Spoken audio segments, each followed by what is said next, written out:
I think that knowing that your personal sovereignty is yours. And if you have been in a situation where you felt limited in any way, you have permission to go on your journey in whatever way that looks like. You don't have to explain it. You don't have to justify it, but you have permission to go on your own journey. And you need the keys to your own car. You need to be in the driver's seat. And if there are beliefs that are limiting you or have limited you from your own spirituality, you have permission to take back those keys. And they've always been yours. It all begins by understanding the mind. I want to be happy now. I don't care about the future. I want to be happy right now. You are not alone. You are never, ever, ever alone in this. It's helped my voice grow and given me freedom to be creative on my own. I'm Christina Barcy. Welcome to Be Bold, Begin, a podcast dedicated to you, the creative, the healer, and the innovator.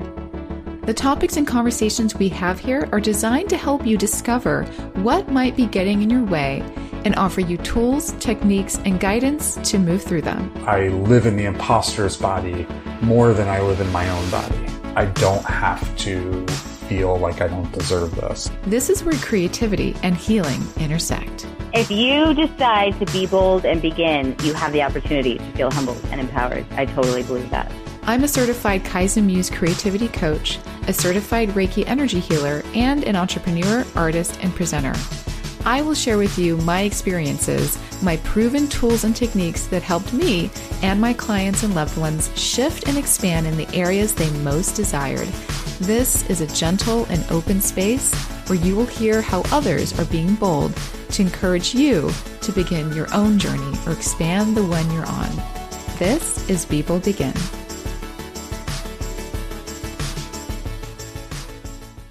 It is still gratitude season. And the reason I focus on gratitude every year is not just to be grateful because it's a nice thing to do or because we want others in our life to feel appreciated by us, which are all really wonderful things. But I'm talking about something a bit deeper than that. When we really drop into the essence and vibration of what gratitude is, it can become the key to unlocking our abundance. When we have a practice that uses tools to bring us into the realization of all that we've already created for our current selves, and when we start to give ourselves credit for what we've already brought in, we can start to tap into that frequency of creating the next level we want. When we start to feel the essence of the new thing we want in our existing world that we have already created, then we unlock a power in us to do it again.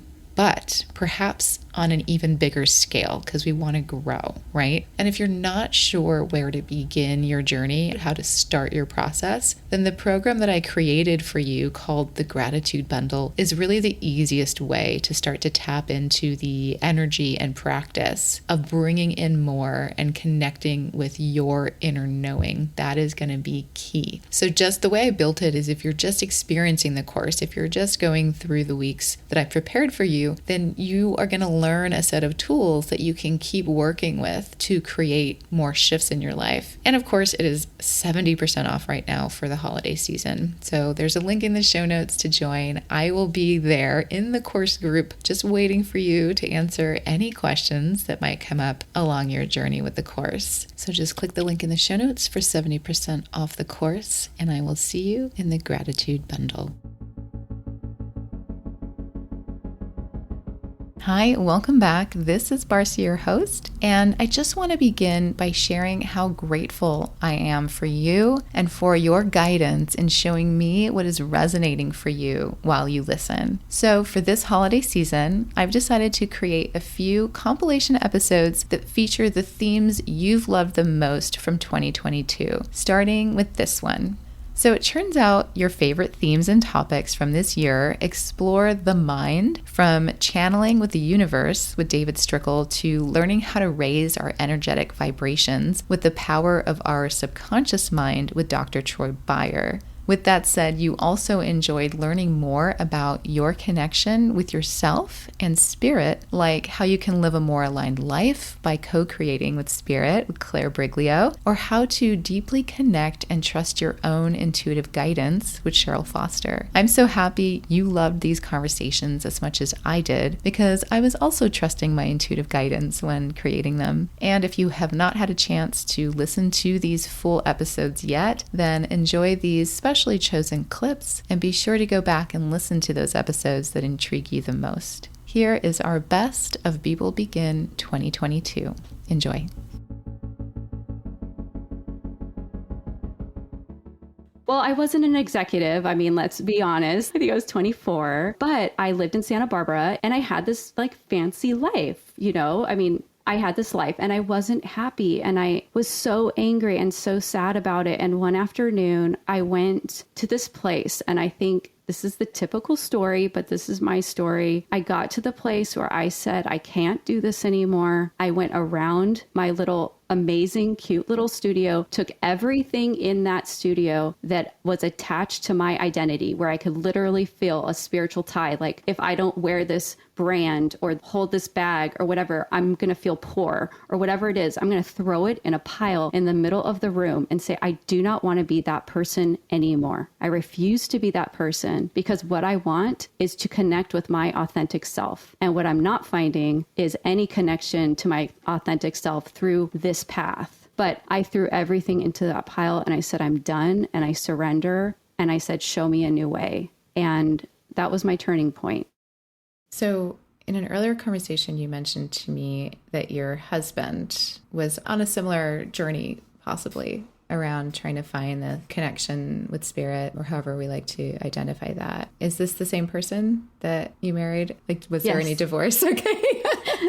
I don't want to assume. No. But did he have that going on already when you two met, or? Yeah, he's such an integral part of the story. So I'm glad you're mentioning him, because I have to say, I mean, I think we develop best. I mean, maybe not talk to another life coach, I don't know, but there's so much value in developing in the context of relationship. And when you don't have that container, you don't always have the support that you need. And he grew up Catholic, and his best friend growing up was Buddhist. And so he never really identified with the real like black and white thinking that was so ingrained in my mind. I mean, again, so immersed in that culture until I left home at 18. And I'm a type A, type 1 reformer on the Enneagram. So you can imagine like that type of black and white religious thinking was a very good match for me in some ways, because that's what that type of person craves. And I no longer identify as that type of evangelical person. But my husband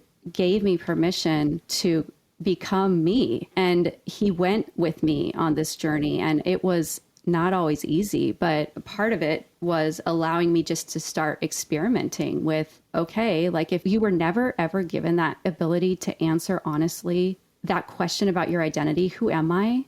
You were always told who you were and told what to think in those types of environments. And so it dramatically shapes the way that you can show up in the world. And I feel like a broken record, but it is the truth. I think action is the key. That is the doing. That is the talking about it. Identity is such a big part of that too. So I love that you circled back to that, because I think it really has power in how we decide to stand in our gifts. And we do get to decide. Yeah. And it can change. And it could change. I mean, expectation, you just nailed it. You're spot on. I mean, getting to the point of surrender, saying, okay, this is what I have done. If I can speak to manifestation for a moment. Please. Now that you know a lot of my background, you know, you can imagine there are a lot of people from my prior tradition that would just shudder at that word, right? Yeah. But the way I have used it in my own life, and what I will teach on specifically when people are more spiritually open in those spaces, is that all that is a co-laboring moment with spirit. I mean, nothing that I manifest, quote, manifest in my life is apart from that co-laboring relationship. And what I am manifesting, everything that is meant for me, I am worthy of receiving. So back to the identity piece, I think people get confused, especially in manifesting circles, which does kind of make me shudder. We can have this selfish ambition of manifesting. I'd like a Ferrari, so why can't I manifest a Ferrari? If you understand who you are and who you're meant to serve, then that creates the boundaries, if you will, around what is actually meant for you. You know, maybe as a spiritual director, I don't need a Ferrari. I think that we are all more than we kind of make space for sometimes. I'm hearing that in your story. Yeah. And I think I just, listening to even the beginning of your podcast and the few episodes that I've been able to listen to, the fact that you recognize that creativity and spirituality are intimately tied is really incredible to me, because you said it, a lot of people don't recognize that. And it wasn't until I unlocked my spirituality, that I unlocked my creativity, that I unlocked my self-expression, that I unlocked my sexuality. It was like out of that, everything flowed. And that's why I think it's so important. I love the focus on creativity too, because it reminds me of Michael Scott on The Office, where he's like, everyone was told they weren't creative and they weren't going to do this commercial. And he's like, you're all creative. Yes, all of you, you're creative. And just what a perfect modern example of a truth teller, because he's absolutely right. And yet nobody believes that. I mean, the majority of people, I think, don't believe that. Can you share with us maybe a little bit about how the process goes, and then maybe something someone can do for themselves? Like, where can someone start exploring this relationship with themselves? Yeah. So each session, it's different with every person. And just to give you an example, the way I work is very different than the way, someone else might work. I have the spiritual director who I studied under. His wife is also a spiritual director, and she starts each session, and I think you'll like this, Barcy, with each directee does a 30-minute collage that represents their relationship to their spirituality. And then they start kind of dissecting that after the collage is done for the remaining hour. And I love that so much, I might have to take that for myself.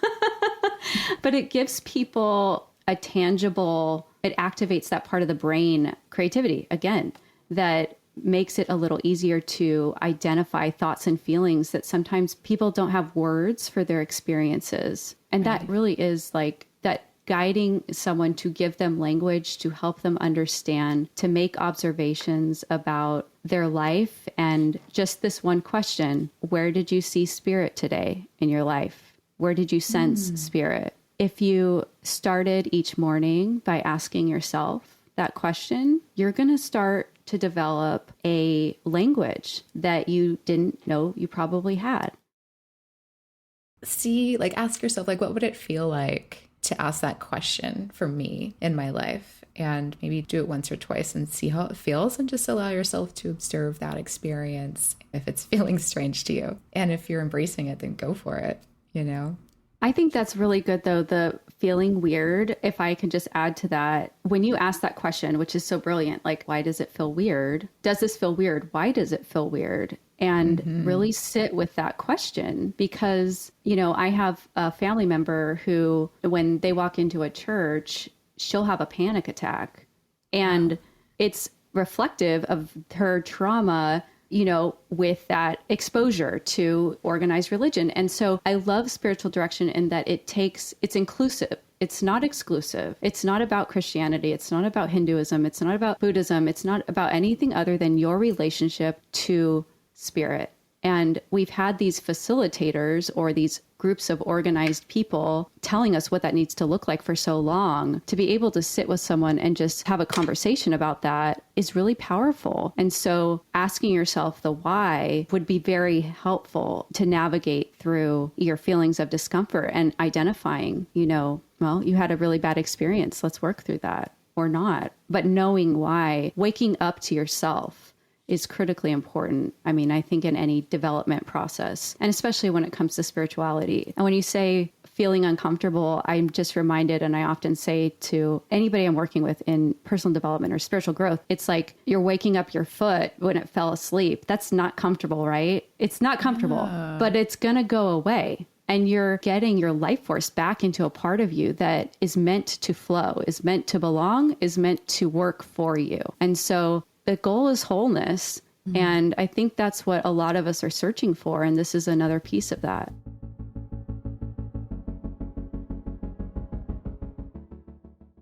Would you say that our intuition is our mechanism to connect with this part of ourselves?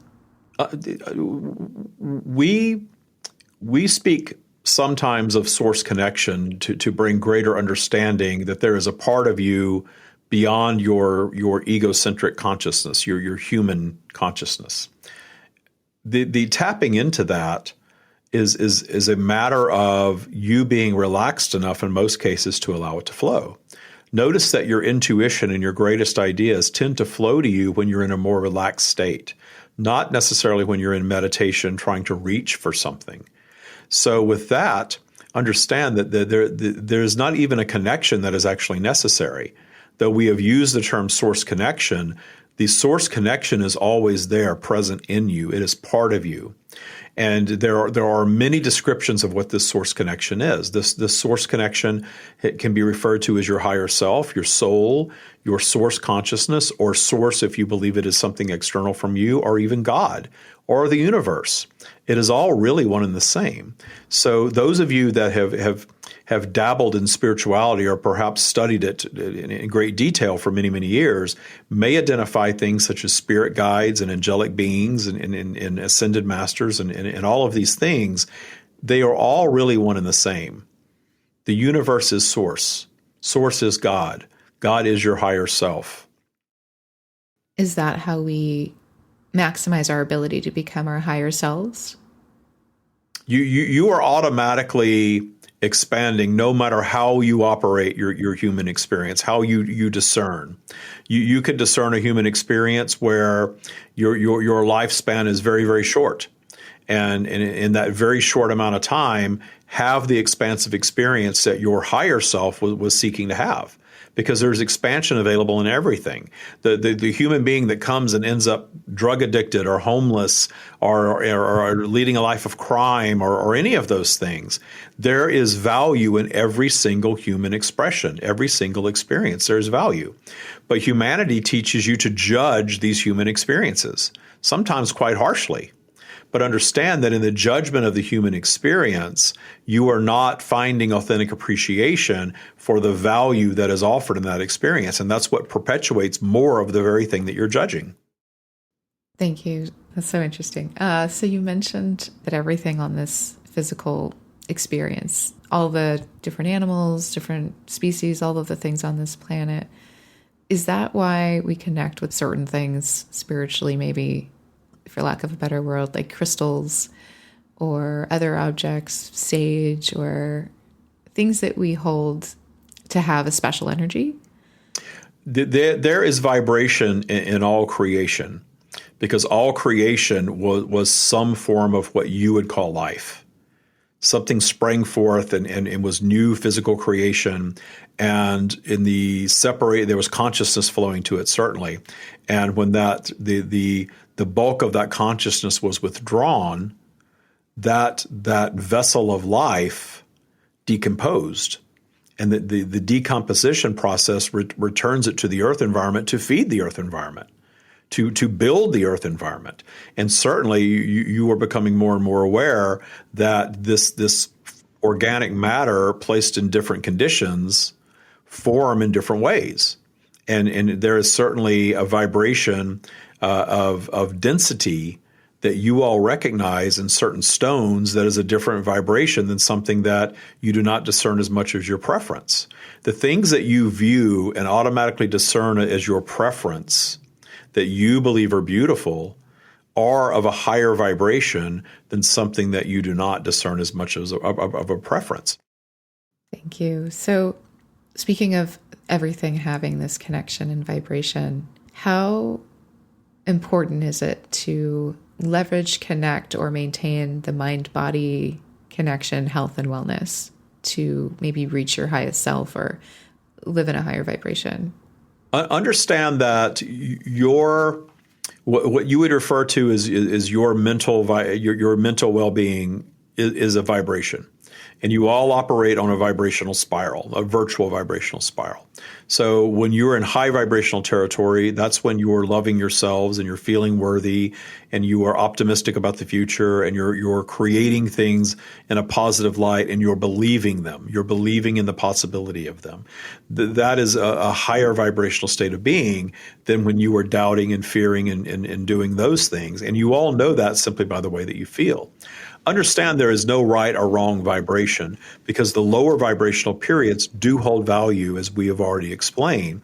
So we are not here judging where you are vibrationally. You're all here to have your experience.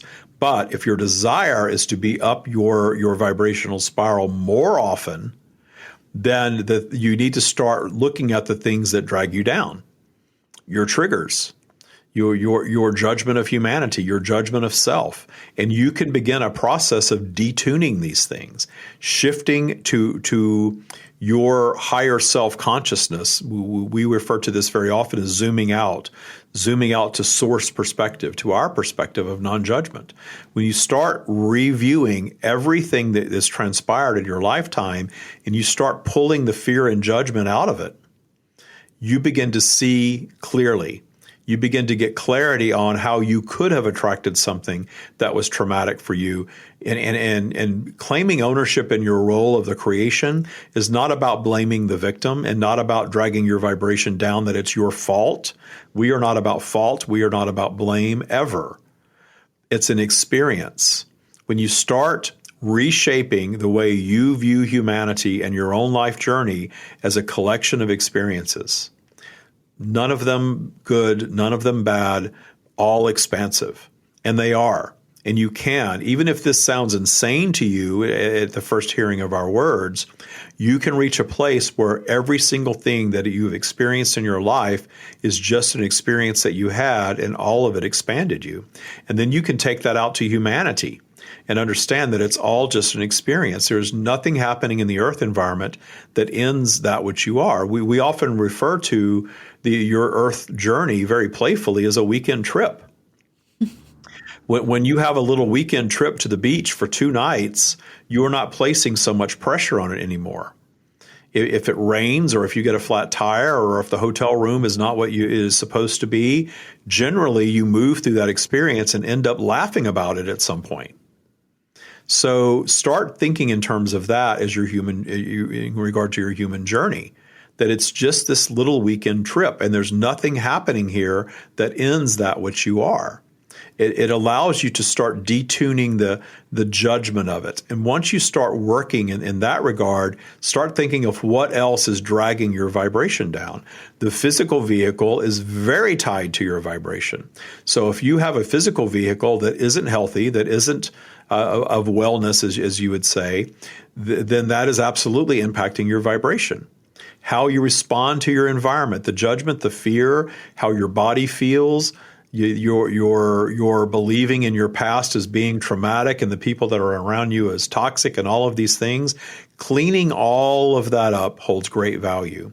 So as you start cleaning up your mental vibration, your physical vehicle is going to want to follow that. And the better care you take of your physical vehicle, the better it's going to serve you.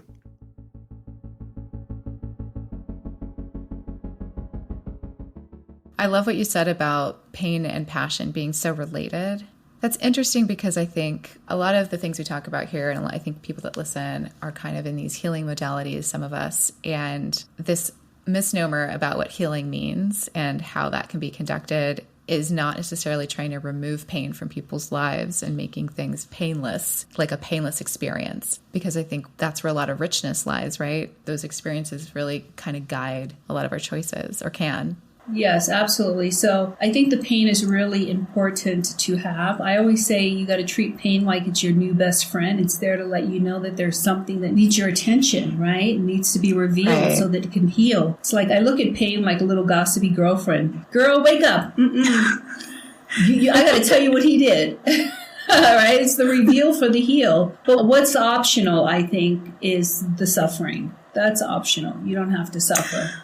Right. Okay. Can you lean into that a little bit more and tell us the difference? Yeah, so the pain is the acute awareness that something is off. And it is acute, and it becomes chronic as well. The suffering is when you actually allow the emotion that's stimulated as a result of the pain, when you allow that emotion to prolong. That's the problem, all right? Because then that emotion becomes a mood, and that mood becomes a personality trait, and a personality trait becomes a sentence for life. So you really need to understand the difference between the pain, the suffering, and drawing a line down the middle. So I'm really into frequencies too and vibration. I play with that in my own life, but I don't know that I've had a real conversation with someone about how to do that. Like, explain to us what a frequency medicine is. I've never heard it called that. So I'd love to learn more about what you mean. Okay, so just medicine is anything that is a cure for a condition that's undesirable. Let's just get clear about medicine, right? So you have a condition that's uncomfortable. And so then you bring in a frequency to help disappear that undesirable condition. And so everything is frequency, everything is energy, everything in the planet. So we have a grid, and on the grid, it's like a spider web. And anything that's ever had life has a vibrational frequency to it. Even after it's dead, if you look at a body in the coffin, it still has a frequency to it because it used to have life. So everything that's ever had life has a frequency. And if you don't believe that, then why would it decompose? It's still got some movement, some action. It doesn't just remain stagnant, right? Like a piece of metal. Right. So everything has a frequency to it. So if you have any kind of challenge, like an illness, you want to say, okay, what is the illness and what is the frequency? Like, I'm dealing with a little bit of a cold right now. So I've been using the frequency medicine specifically for colds because colds have a frequency. Cancer has a frequency. Breast cancer has a specific frequency. So when I work with people, I just look to see where they're vibrating, what's going on, and then I find the frequency tone, it's a tonality that would match. And when you have two positives and you bring it together, you get a negative. I'm curious about what you think about belief systems too, because I think that what we believe is possible can play a big part in how we experience results and outcomes in our lives in general. So this is also why I really like what you're doing with explaining the science of things, because it helps those of us who are still working on those sides of our belief systems to kind of understand it in a way that we allow it in. So I'm just curious what your thoughts are on that. Is it as important as I believe beliefs are in the process, or do you think we can bypass that too? I think that everything is based on your belief. And I mean, everything that's in your life can be traced to a belief that is existing and currently present in your subconscious mind. It's all belief. Yeah. And so that's why we have to be very mindful of what it is that we let into our space and what we're willing to give our attention to and what we're willing to believe. And a lot of people, again, they have a belief system that doesn't serve them because it's based on a collection of experiences from the past that have been stored in the subconscious mind. And so they don't understand why this thing keeps happening. I'll give you a wonderful example. I've always lived check to check. I didn't understand why. Very successful in the industry, but for some reason my life was a check-to-check life. And I started to look at the belief system because that didn't serve me. I was like, no, I'm not living check-to-check. I'm living contract to contract, like 6 digits. We got to get this right now. And so what I realized is that I come from a pedigree of women who were raised and reared their children on the welfare system. And so we always lived check to check. That is what we were taught. That was how you live, from one check to the next check to the next check. That wasn't my belief system. It was an inherited belief system that I inherited because of the culture that I was raised inside of. And so I had to really reprogram that conversation and dismantle that belief. And I did that using the frequencies. It was much easier. It sounds like it takes less time than a lot of other modalities. Yes. Yeah. And it's much more effective. And the other modalities, again, it's talking and you're dealing here. It's a 3% conversation. That's all I have to say. Yes. Can you tell us more about how those things are connected? Yeah, sure. So if you look at energy and frequency, I always say look at it as like a piece of graph paper. There's the boxes, and each box has a compartment. And inside of those boxes, there's vibrational frequencies. And those frequencies are given by the energy behind it. So when you change the energy, you change the frequency.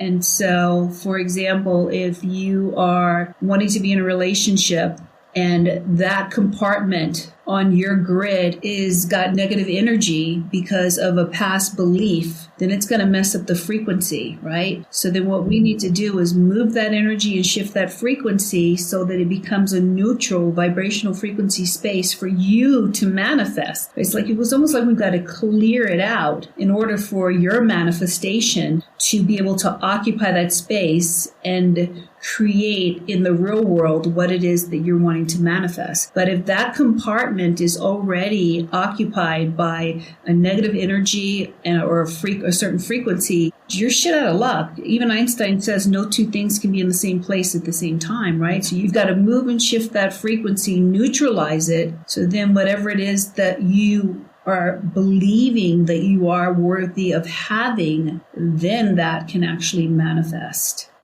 Make it your business to understand energy and frequency.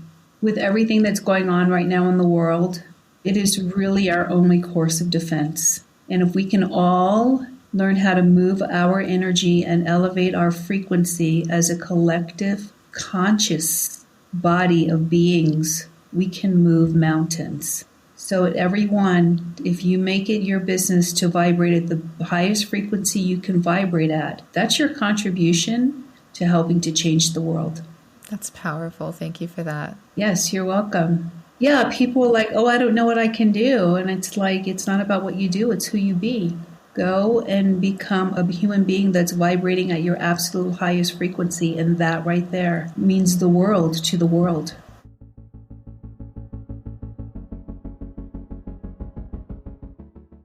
I ended up in a 10-year relationship, and it was a long-term relationship that I had 3 children with. And over time became clear that it was a toxic, emotionally abusive relationship. And very thankfully, there's so many parts of the story I'm grateful for, but thankfully, it did end up in a medical setting, and there was some specialists that were looking at maybe the personality side of what was happening to my partner that made things very clear. And my mind needed to have some of that clarity just to understand that it wasn't me, it wasn't my fault, because a lot of the issues that we had led me to do a lot of self-blaming. I had shame throughout that relationship. It took me back to my childhood where I felt like I had no control. And my fix for that was just to try and make this better, like put everything I had into fixing it, and I couldn't let go. I felt a lot of friction within myself in that relationship. I loved the person very much, but there was something really confusing to me that was going on, and I was tolerating a lot of behavior that I shouldn't. And it wasn't until months in the hospital, I was doing everything I could still at this point to keep us together. And I met with a nurse who happened to be in the psych ward that day. And I had never seen her before, but she was very familiar with my partner. And she said to me, she says, you know, I'm a very religious woman, but, and I never say this, she said, but sometimes it's okay to leave. Sometimes we need to leave. And I just stood there because the reaction inside of my body, the moment that she said that, was just utter relief. It was like this person that was a complete stranger to me, who had never spoken to me in my life before, had suddenly given me permission to carry on with my life. Like it was okay for me to walk away from something that my body already knew was so wrong, and it was okay to walk away. I think helping people understand that even shifting into feeling good might not feel good at first. And it's probably because we've been carrying a certain type of feeling for a while, and we've gotten used to it. We've normalized it, right? Exactly. And I think I share that same understanding or realization as you, in that I had no idea that this whole thing about mindset existed. I thought you were who you were. And the idea that there was another way to think just kind of seemed, you know, just a little bit Hollywood, really. Like, really? If I just think this way, things are going to change. Right. And so tapping into that was kind of part of the next part of my story. So back to the nurse, she gave me permission. She had no idea she still doesn't know, because I didn't have any words for what she said to me. I just felt this immediate relief in my body and almost like this freedom. And I could just hear things like, it's not you, Cheryl. Like, you're okay. Everything that you've been telling yourself is okay. You're not a sinner. You're not giving up. You know, like, it's still overwhelming for me to think about that, because I felt, as sad as I was about what I knew was about to happen, I was so happy just to know that I could do it and that I didn't have to live a life where everything felt so wrong. Yeah, that makes sense. That does resonate. I think shifting is really what it all comes down to, is where you are, recognizing that, sitting in it and really understanding what that is, and then shifting it to align with where you want to go. And maybe there's parts of you that don't need to shift, but most of us have limiting beliefs, or we have these upper limits that exist in our life that we're just not aware of. And when we really break down what our beliefs are, just a simple shift in what we're believing so it aligns with who we are, not something that a teacher taught us in elementary school, or a parent, or a priest, or television, social media. We really need to kind of dissect these thoughts and beliefs that are hiding in us and shift them so that they take us on the course that we want to be taken on, and actually that we're meant to be taken on in our journey. Yeah. And you mentioned creativity. Is that part of this process? Does creativity play a part? Absolutely. And I think back to my understanding or my realization that life isn't linear. It's not a cookie cutter. There is no do this, do that. If you open yourself to really receiving the messages and just putting the pieces together as they come and just let it flow, I can't think of a better way to facilitate that than through our creativity. And so exploring ourselves through creativity, any kind of creative process, really strengthens that connection to self. And it's like a catalyst for just allowing ourselves to shine through whatever medium it is that we decide to apply.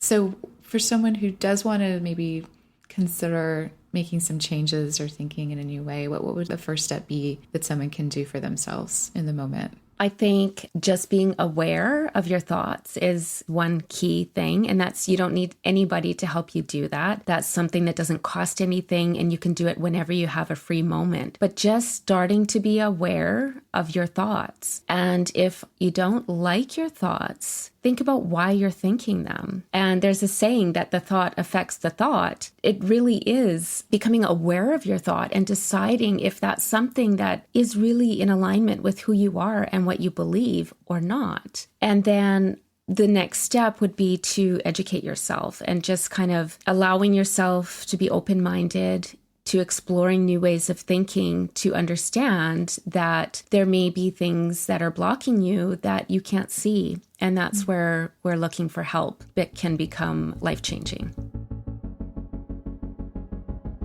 Thank you for listening to People Begin. We hope that these episodes inspire and empower you to take your next steps in your own intuitive journey towards a life or business that feels clear, authentic, and aligned. And if you're ready for more tools and guidance like courses and free events, then I'd love to invite you to my new Intuitive Creators Academy and Collective.